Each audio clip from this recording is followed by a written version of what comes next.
Good day, podcast community. PeteKane here, podcast Pete and lifestyle coach. Now, we have a special guest today. We wanted her to come back because I think our program had some audio problems. And so we have Sarah back for an episode, which I want you to put everything down and listen because this could be very valuable to you. So, Sarah, tell our viewers who you are, what you do, and who you serve. Okay, thank you, Pete, for having me on. And yes, that technical difficulty was it was funny because I heard your voice twice. So I only need to hear it once. I'm not saying that I was disappointed, but I was like, okay, I'm gonna have to get used to this. So I am the founder and executive director of Together with Families, and Together with Families serves families in Cobb County and the surrounding area who are struggling with poverty and at risk of losing their children to foster care because of poverty. And we do that by providing emergency support for families to meet the immediate basic needs of the families. But then we walk alongside families to help them build community and be able to maintain that stability. And then we train our families to lead and equip them to lead so that they work alongside us, and we hire them as staff in our organization. So that's why we are called Together with Families and not Together for Families, because we truly believe in building with the community that we're serving. That's beautiful. I love it. We always say together we're better. So I can see that definitely is the case. But let's go back a few years. Like, how did Sarah get started in this? Like, what was the motivation or the desire of your heart to do something like this? How far back do we want to go? So we can go back to, I'm a missionary kid. So I grew up in actually upstate New York until I was 11 years old. My dad was a social worker. And then we moved to the former Soviet Republic of Belarus when I was 11 years old. And if the audience doesn't know what Belarus was a very struggling country after the fall of the Soviet Union. There was a lot of poverty in Belarus, and there still is a lot of poverty in Belarus. And so grew up under really a dictatorship. So the president that was elected after the collapse of the Soviet Union is still the president decades later. And not because the people want him to be there, but because he wants to be there. So there was a lot of government oppression as well. Moved back.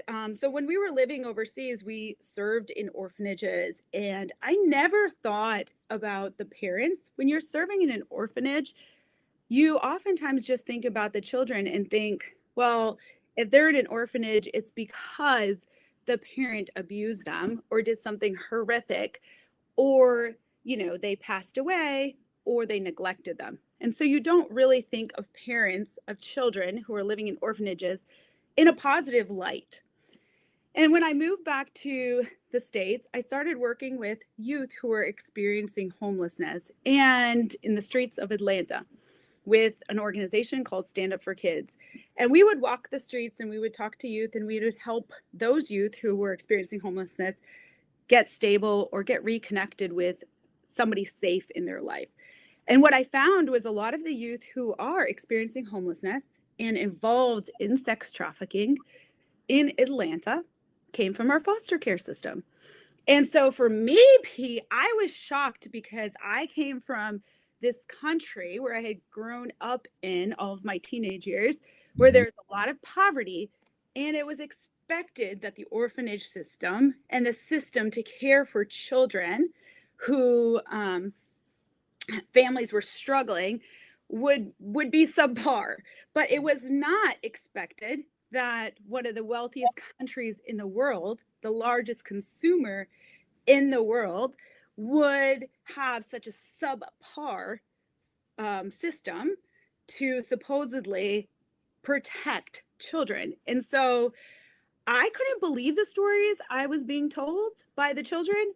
not that I didn't believe them, but that I was just shocked. Like, this has to be rare.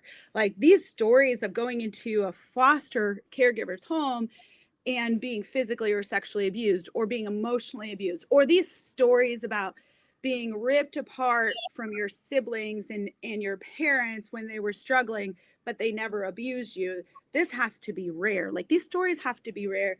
And unfortunately, when I started as a court appointed special advocate in 2018, so a court appointed special advocate is somebody who advocates for the best interests of children who are in foster care. So in 2018, when my youngest started kindergarten, I started volunteering as a CASA in Cobb County. And I wanted to see the inside of our child welfare system. So you get to see the inside because you get to work with the Division of Family Children Services. You get to work with the courts, and you get to meet with the child and meet everybody involved in that child's life.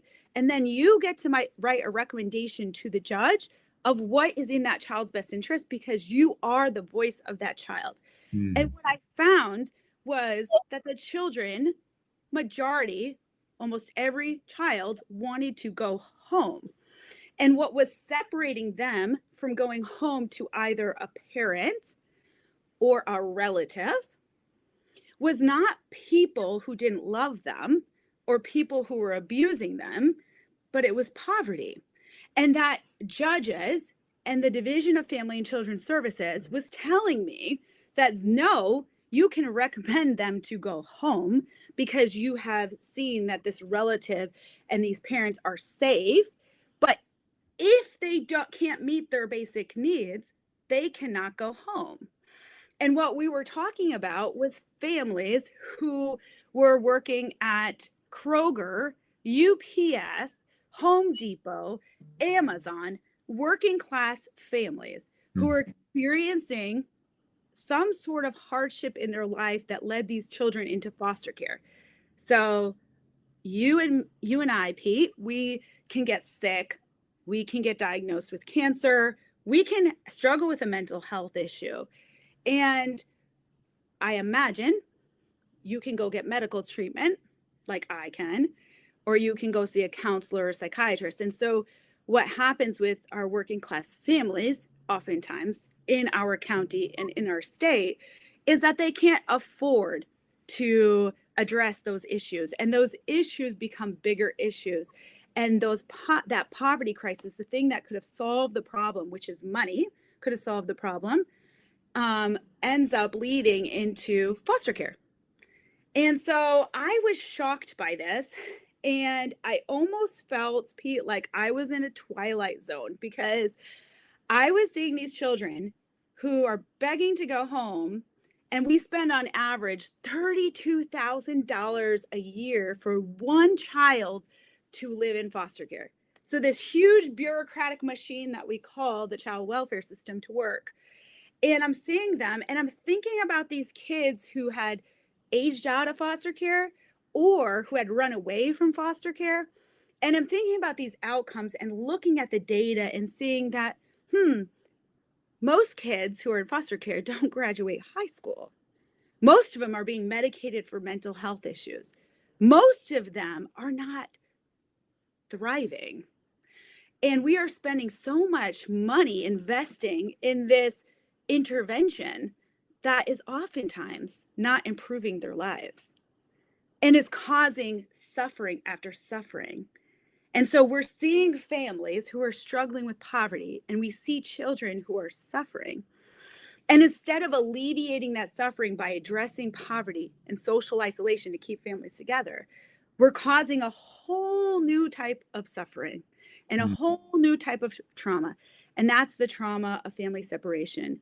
And I don't even know if there's a cure for that, because that trauma lasts oftentimes a lifetime. It's the trauma of being ripped apart from the relationships that matter to you, losing control over your life, and being taken and moved and being treated like relationships are interchangeable. And people are not replaceable. Pete, if you have kids or you have a wife, I mean, wives are interchangeable, I guess. and husbands. But let's rewind. If you have a child, they are not interchangeable. You cannot, they're not replaceable. I cannot offer you a different child for your child and say, hey, I got a kid who's smarter than yours and who's more talented than yours, and I'm going to trade them or pay you for your child. You would say, Sarah, go to hell. Like, you're not taking my kid. Our parents are not interchangeable. Even if they're flawed, you're not going to be like, hey, I'm going to offer you, if you love and are bonded with your parent, even if they're flawed, you're not going to say, hey, I'm going to give you a different mother. You're like, no, I want my mom. And so I think we sometimes forget that with the children and the families that interact with the child welfare system. And so what I started doing when I was at CASA was I was not only advocating for the best interests of the child, I was working on behalf of the best interests of the child by helping their families meet those poverty issues so that children could reunify or not enter foster care and experience that trauma. And it grew. I resigned as a CASA in 2020 because I could no longer, they were like, wait a second, you are doing all of this. You can't do all of this under the umbrella of a CASA, and go spread your wings and build the organization that you have on your heart to build. And so that led me to actually this long journey over the last 5 years of going to organizations and asking them if we could build a program under their nonprofit, because Pete, my parents started a nonprofit. They were missionaries. My dad was a pastor. And I said, I will never start a nonprofit, and I will never ask people for money, and I will never do any of that. So it's hard work. So I wanted to do the work of preventing foster care, but I didn't want to build a whole organization. And finally, in 2023, we had started at another organization, Advocates for Children, and we had started a program there, which was Together for Families. At the time, I didn't understand the value of building with families. I didn't know that families wanted to build with us. And we were serving families, meeting basic needs, preventing foster care there. And then families were telling me as I was building relationship with them that and helping, and they wanted to be a part of the solution. And so they are the best part of the solution, and they are the solution, and equipping our families is the solution. And so left Together with 4 Families at Advocates for Children and started Together with Families, the nonprofit. And like I said, we do this work of preventing foster care caused by poverty, working with the families we serve in our county and surrounding counties, and building community, helping families gain the skills that they need in order to maintain stability, and then training our families so that they can do this work too. And so they come back, our families, and they volunteer and they serve other families and they become staff.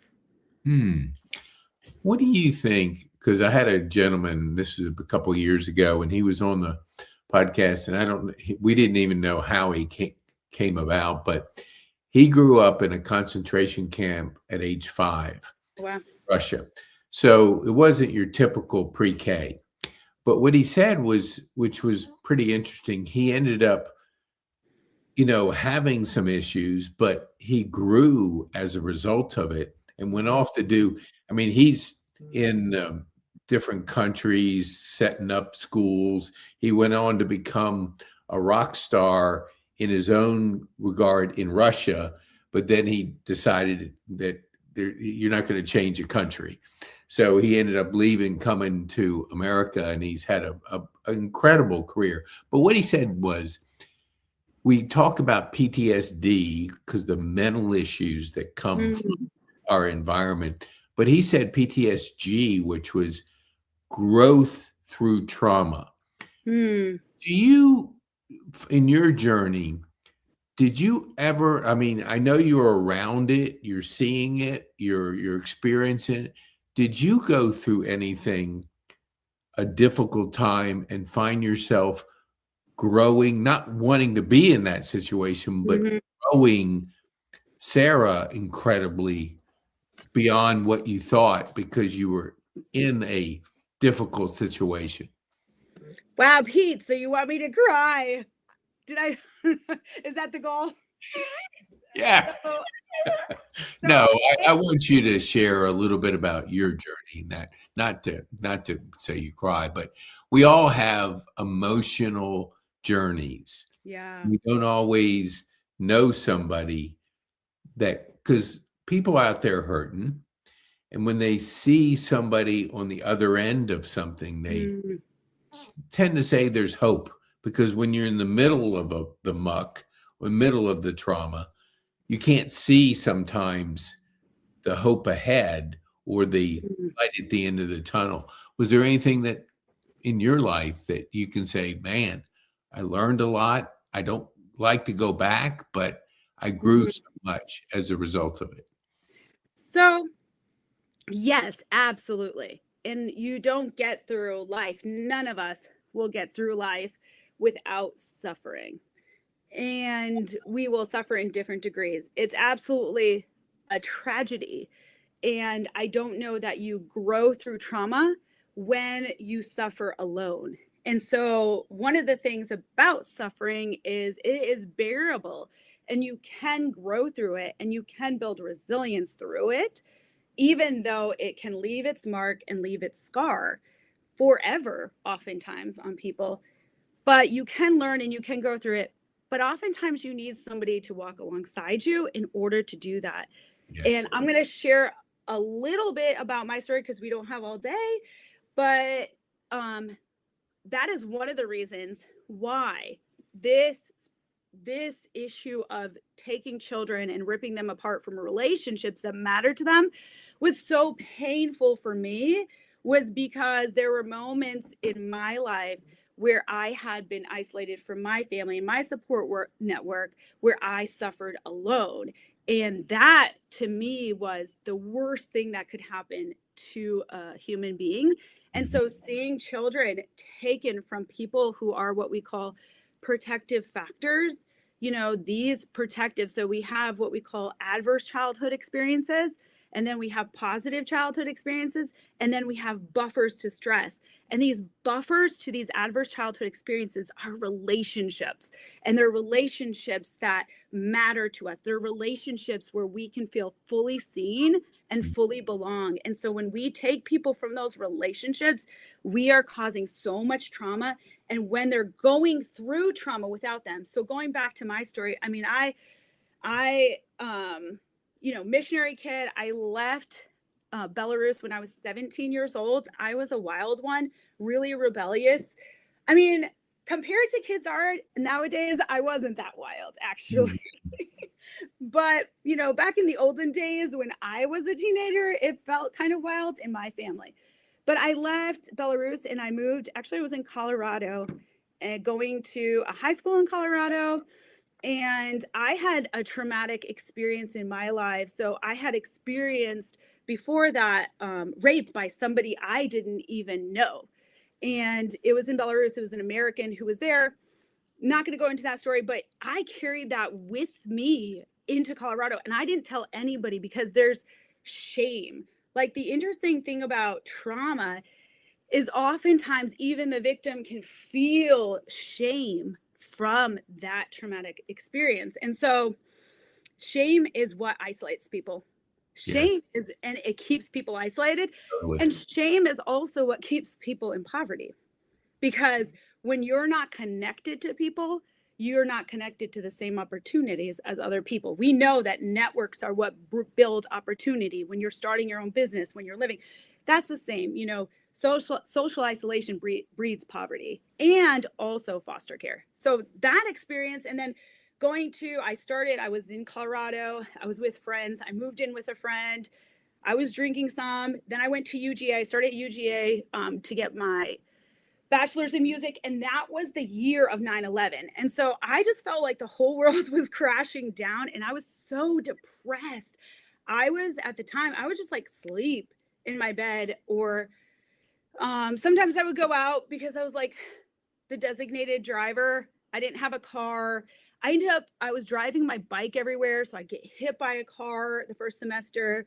Like, I didn't have any money there. I was working the night shift at the grill. If anybody's been to the grill, And it was just feeling like the world was like a really just dark place. And so I felt like a lot of darkness and felt really depressed and like there was no reason to live. And it was a moment in my life where I was just like, ugh, like I couldn't see any light at the end of the tunnel. Like it was just like, well, I'm going to go through this and then there's just going to be something else. I couldn't even think of a purpose for life. Like I couldn't think of a reason to live. It was just, I had been a swimmer, I was playing music. Like there's just nothing like money, fame, like nothing that really was like, oh, that's exciting. I want to spend my life doing that. Because all I could think of like, well, I'm going to spend my life doing that. And it's not that exciting. And it will never outweigh the suffering that's going to come in life. So it's just not worth it. So I was really just thinking like, how am I going to kill myself at that time? And I felt very much alone. And I have wonderful parents and I have wonderful family, but they were overseas. And back then you didn't have, Zoom and all of these apps. You had like, so you had to call on the phone and it was really, really expensive if you call. So I felt very alone. And also I felt a lot of shame because I hadn't shared everything that had been happening. And I remember just being there. It was like a turning point in my life where I just sat there and I was like, the worst thing in the world is like being alone and suffering alone. And it was just something that was the unbearable pain. And I thought to myself, see, it's going to make me cry, but I thought to myself, if I can help other people not be alone in pain, then that can make my life worth living because I don't want anybody to suffer alone. Mm-hmm. And I think the reason why for me, it really impacted me. See, I knew I was going to cry.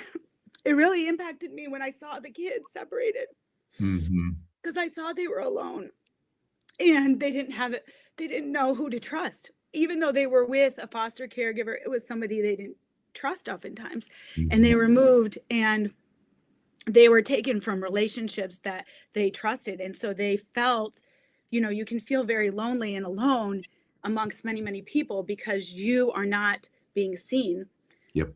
And there's parts of you that you're hiding and you're not telling. And so I was able to not relate to their experience, but I was really able to relate to the pain of feeling alone amongst many, many people.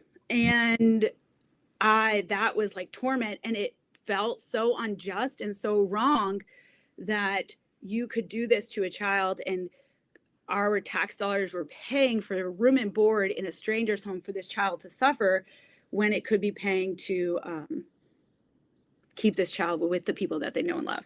So that's kind of where I think like there's a lot of pain points. Also, after leaving the University of Georgia, it was under like a mental health hardship.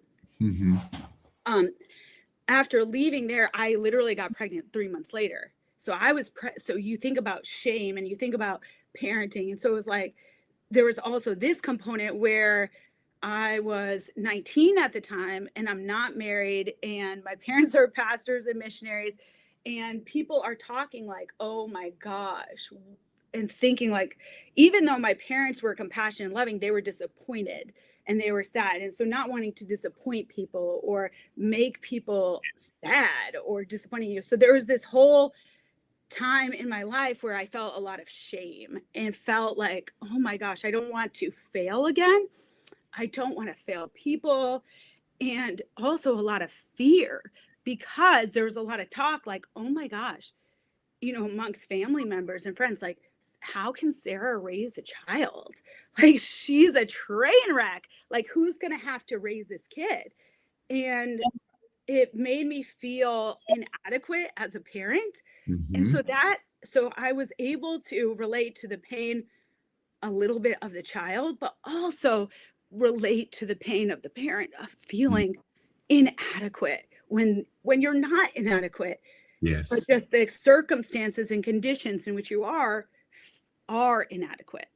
And so I was really lucky because, my family and my parents wrapped around me and they supported me and they helped me. And I was able to go back to college and get my degree in psychology and able to give back. And so it just really became really my life mission to make sure people didn't experience pain and suffering alone. And this touched me so much because it related to two different pain points in my life, which is the feeling of being inadequate as a parent. See, it's going to make me cry because it's so deep.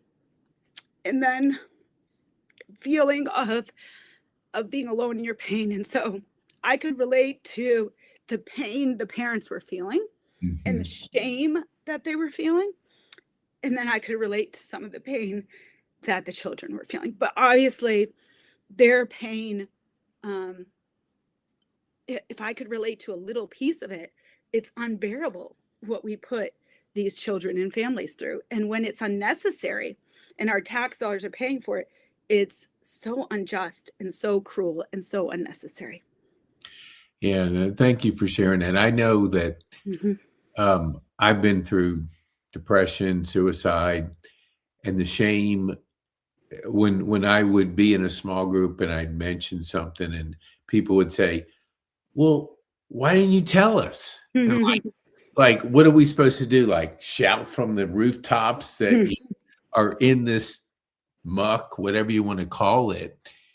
But I think what helps is for people to be present enough to notice things. Because we definitely isolate. That's a given, but we're sometimes so busy doing our life, we don't know and are present enough to see Sarah and say, how are you really doing? Not just, hey, I'm doing fine. It is very important that we have those relationships, not just the surface, but knowing a little bit more about a person. So if that person is hurting, you can notice things and help, because isolating yourself is the worst. And you're right, shame. I can relate to it because, back when I was 18, something happened that you just live with. What would you say? Because I'm sitting here having trouble voicing what would you say from a standpoint of you're growing your nonprofit with your team? What have you found is the hardest thing in developing your team that you have to learn? So, me personally, I would say I am not a natural manager of people. So, I'm the type of person that's super action oriented and focused on solving problems and finding solutions and implementing solutions and creating solutions. And that I'm a self-starter. So Pete, you just tell me what you want done and I'll figure out how to do it. And I'll figure out how to do it and then I'm going to try to be the best at it.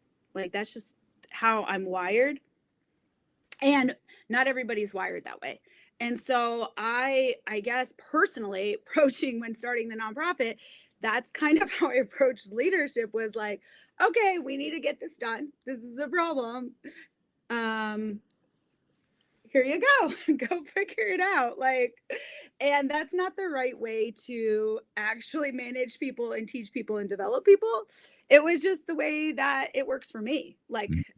I will find the answer. I'll find the solution. Now it's so easy. You just ask ChatGPT and ChatGPT tells you what to do.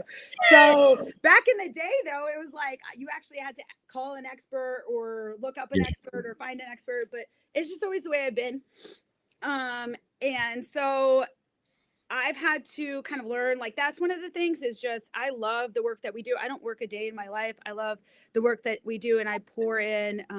I don't take a salary because I don't need to. My husband's a physician and I put in 40, 50, 60 hours a week into this work, but I love it because it brings me a lot of joy. But yeah, it's managing. And so I am a solution person. So I was connected with an executive coach that she had reached out to me. She wanted to support. Can you be my executive coach? And she has been teaching me since this past summer, and she is absolutely terrific. Robin Lee, She does have an executive coach. So I'm going to plug her because she's been volunteering her time and we meet weekly, and investing in my own growth as a leader because I never wanted to lead a nonprofit. I didn't want to manage people like that. I always had volunteers. So when I was in college, I got student of the year. I ran the site club. I started a volunteer program at Devereaux where I was volunteering, which is a residential treatment center. When I was at Stand for Kids, we opened up a center in downtown Atlanta. Like, I have always been somebody who is going into a situation and like, okay, how can we improve this? How can we make this better? And then just go and do it. And so, and then ask people to follow me and volunteer. So building an organization and paying staff and developing leaders, but also developing leaders from the families that you're serving is a whole different ballgame. And so Robin has really helped me do that in an effective way, which is giving people the training that they need, equipping them, helping them, being there for them. Like, hey, I'm going to give you this because I believe in you, but I got your back. And so learning a lot from Robin in that end. She worked for decades for UPS. She did talent management and HR there. So really learning to, I've always invested in people. And so, but really learning to help develop leaders. And as she's developing myself in that capacity, I'm able to pass on that and help equip our families. So we have an apprenticeship program that was funded by the Annie Casey Foundation. And it's a 9-month apprenticeship program, weekly meetings where families can learn how to do the work that we do in social services, and they can get a job with us if we're hiring. So, or they can go and get a job in the community. And that's what we've seen. We had 11 apprentices who graduated last year, and they've gotten higher paid jobs in fields, even working within social services and others.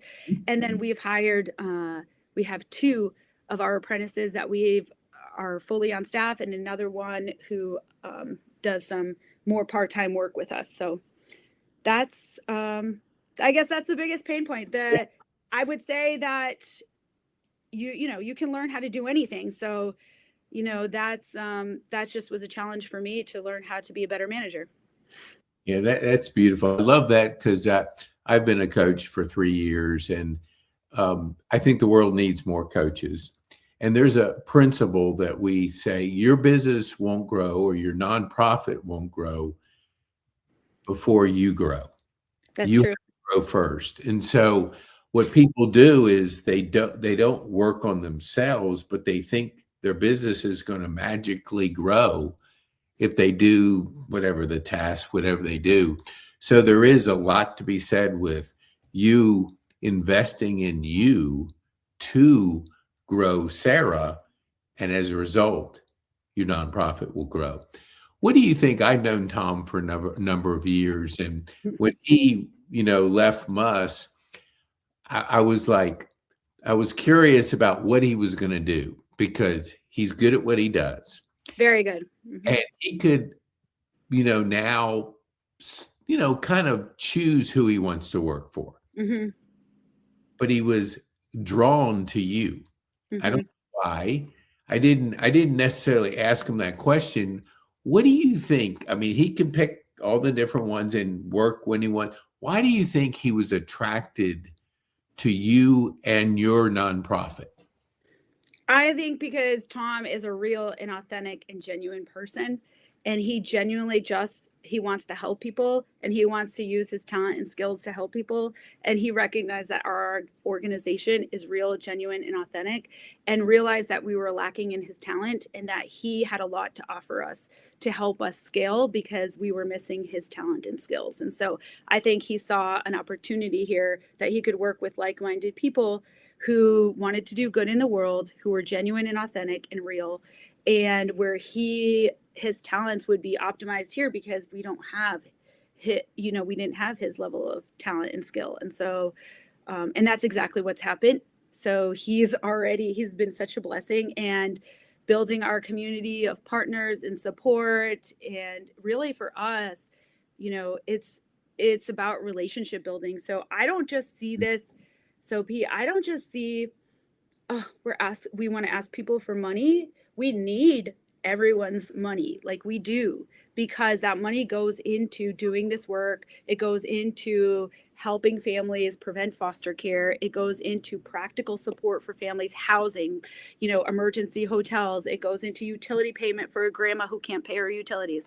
It goes into these things, but and then it goes into being able to hire staff. But also, we see it as part of our mission to connect your heart, what beats your heartbeat, with work that will also bring joy and fulfillment into your life. So if I have somebody that comes to me and they have a specific passion that doesn't align with our work, I will help them find a nonprofit that I believe in, their leadership, that Mhm. I believe is authentic, genuine, and real, and that's doing great work in the community that aligns with their passion, because I want everybody to experience the type of joy and fulfillment that I'm experienced doing this work, and that Tom gets to experience, and that others in our organization do.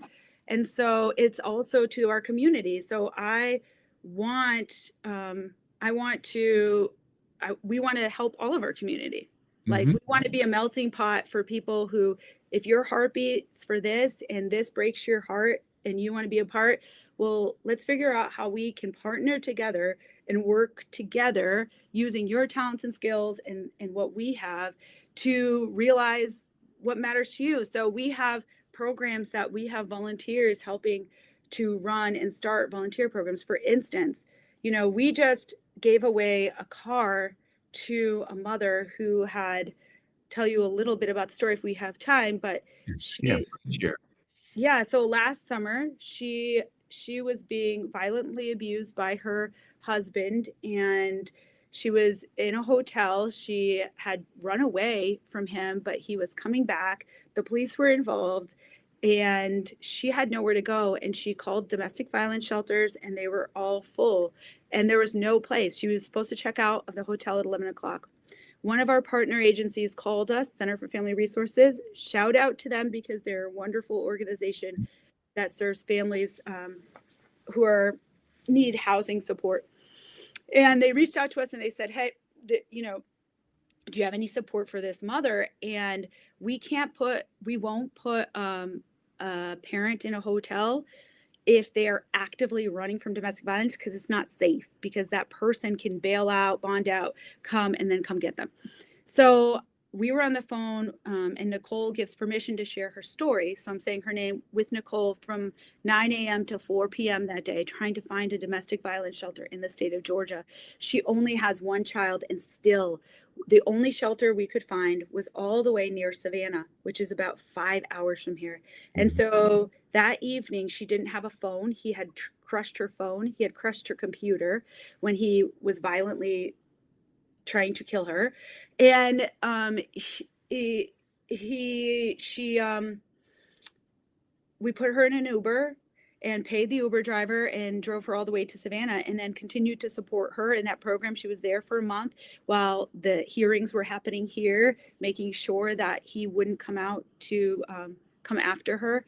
And then after that program was finished, she came back here, and we were able to help her stabilize here.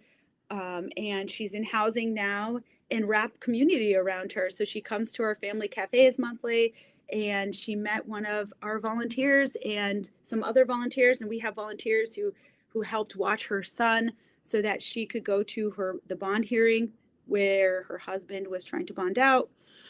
And we were able to one of the churches that one of the volunteers goes to put their money together and got a car for her, and we were able to, they donated the car to us to give to her, and we were able to give her a car just the day before yesterday. And so now she has housing, she's stable, and she has a car.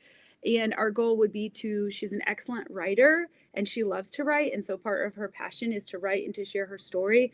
And so if anybody wants to support her getting on staff and helping us with, we want to hire her and have her be a part of our apprenticeship, and so that she can do our social media and our emails, because she's an excellent writer and she wants to work with us. And so this is what we do every single day, and we bring community along with us. We create opportunities for our community to give back and support and help in ways that are meaningful for them and that bring joy into their life as well.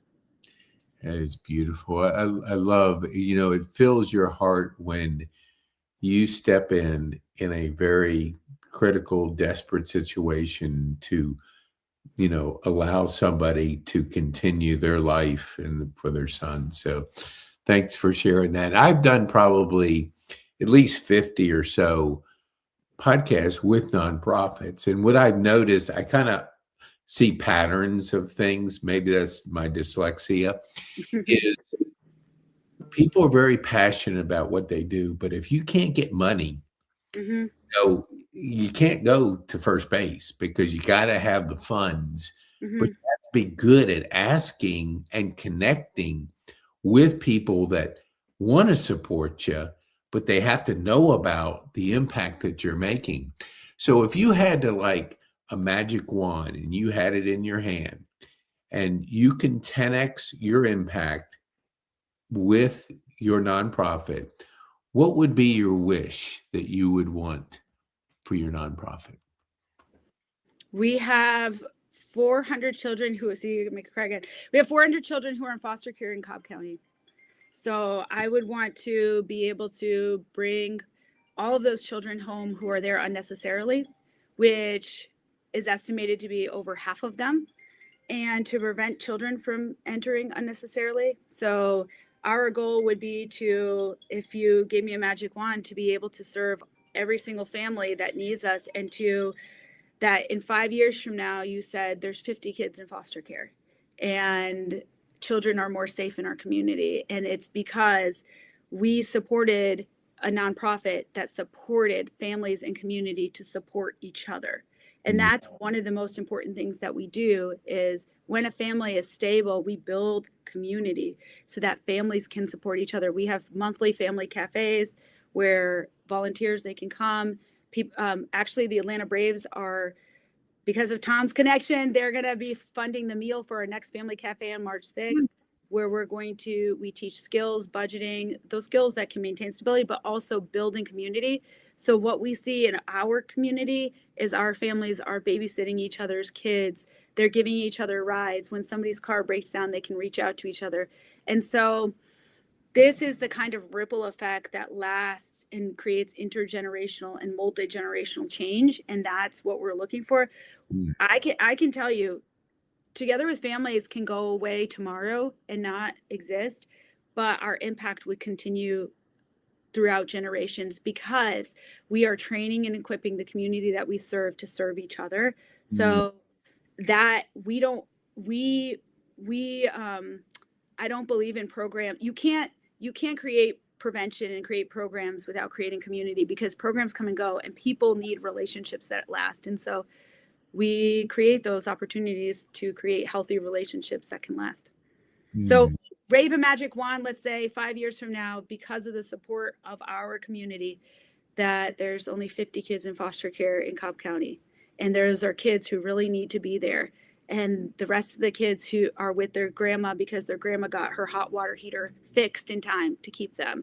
And some of the kids are with mom because, mom got support for housing in time and she was able to get affordable housing, or a FUP voucher, which is a voucher that helps families when they're working class or experiencing poverty and they're separated from their children or at risk. So bringing those resources to our community. We also do a lot of advocacy, Pete, because here's what I say, like, we're all impacted, not just by what's happening inside of us in our bodies, but we're impacted in what's happening within our families, and we're impacted in what's happening within our community, and we're impacted in what's happening within systems and government. And so we always will advocate, and we train our families and equip our families and give them opportunities to advocate for change. And the change that we're talking about are when systems make it hard to keep children safe and families together, we will advocate for policy change that makes it easier to keep kids safe and children together. And so those are the kind of policies that we advocate for. And we're unashamed of speaking the truth when it comes to our systems, We don't have any government funding, although we would welcome it, but we wouldn't welcome it at the expense of silence and a gag order and just complying if something is harming our community. And I always say this, we all need to be held accountable. If a parent is harming their child, they need to be held accountable. There can be opportunities for healing, for grace, but they need to be held accountable. If we do something wrong, we need to be held accountable. There's opportunities for healing and grace. And when the system harms children and families, they need to be held accountable. And there can be opportunities for healing and grace, but there can't be healing without accountability, without saying, hey, this was a bad policy. This was harming children and families. Mm-hmm. We're going to change this and we're going to work to make it right. That's accountability. It's not punishment. It's working to make it right and taking responsibility for the impact it had. Wow. I now know why Tom was attracted to you and your work with your nonprofit, because I can very easily see it. I didn't understand it because we didn't talk specifically about, but he told me, like, after he got out, he was kind of like, all right, he wanted to kind of have that little bit of time to think through what would be the next chapter. And then he's good at raising money. Yeah. And you got to have somebody that's good at raising money, because you can have all the dreams, but if you can't put the dollars behind the dreams, they don't manifest themselves, because there's a lot of money out there, but you got to ask for it and you got to find the people who are connected. So I know why Tom was attracted to, I mean, it's so clear now by having this conversation with you, Sarah, because it is, there's a lot of needs out there. And then what happens is everybody thinks that their nonprofit is the most important, which they should, but others have to share that emotional connection for them to get into their wallet and put out the money. So you have a good person there, I can tell you. We have an amazing, and you know what I would say that Tom is, so we're very good at building relationships with our families, and our families trusting us so that they can partner with us so that they can improve their lives and prevent foster care. And I would say that Tom is really great at creating relationships and trust within the community so they can partner with him in the work that he does and the work that we do so that we can prevent foster care. So what he does really well with corporate sponsors and with individuals, what he does really well with them is what we do with our families. And that's why there's a lot of synergy, because he's doing the same thing. He's building relationship, building trust, and you build trust through, and relationship through consistency and through authenticity. And that is Tom. He is authentic. He's real. He is not going to try to sell you something just to sell you something. And he truly does want the best for the people who give, just like us. Yes. And if it does not align with their heartbeat, and there's something that does more align with their heartbeat, he is the type of person who will connect you with a great organization that can align with that. And that's our belief too. That's what we want to. That is beautiful. My brother is a business development for a Christian school up in Rock Hill. And we were having a conversation the other day, and he said, because he was a corporate recruiter his whole life. And so the last 3 or 4, he's been doing this. He says, I've never worked harder, but I've never enjoyed it. And I think we work hard, but if we can fill that heart along with the journey, it's a beautiful combination. So how can people, I want to be respectful of your time, Sarah. So how can people get a hold of you? And then I have a final question for you. So they could get a hold of me. I mean, I'm on LinkedIn. We're on Together with Families is on social media. Our number is on our website. Our email is on our website. So nobody's going to write it down in a pen here. But if you go to www.together-families.org, you could check out our website, reach us there, connect with us, connect with me on LinkedIn. And if this breaks your heart and if you want to partner with us, I believe that, and everyone needs help sometimes and everybody can help. So whether Mm. that's your 5-year-old child who comes with you to volunteer in our resource center, or you're 70 years old and you share your wisdom with us because you really understand, some technology or something else, everybody can do something. And so we'll plug you in a way that's meaningful to you, in a way that's going to help prevent foster care. That is so good. I want to encourage our community to share this with people you think need to hear from Sarah and her story and her impact that she's making. So please share that. So one final question. What would be the one thing you would want our community to take home from this time on this podcast? I would say that you have like I said, everybody needs help sometimes and everybody can help. And you're really lucky, like me, if you're in a position right now in your life where you can be the helper and you don't have to be helped. And so I encourage you to find a place where you can help others, because in helping others, you are also helping yourself in many ways. And find opportunities for your children to help so that it creates a culture of helping. And then one day when you do need help, like we're all going to need at some point in our life, I pray and hope that there are helpers out there that will help you, and you won't be alone in your suffering. Thank you, Sarah. That's beautifully said. Thank you so much for Thank you, Pete. the time to be on the podcast and sharing with our community your story. We appreciate you and the impact you're making out there.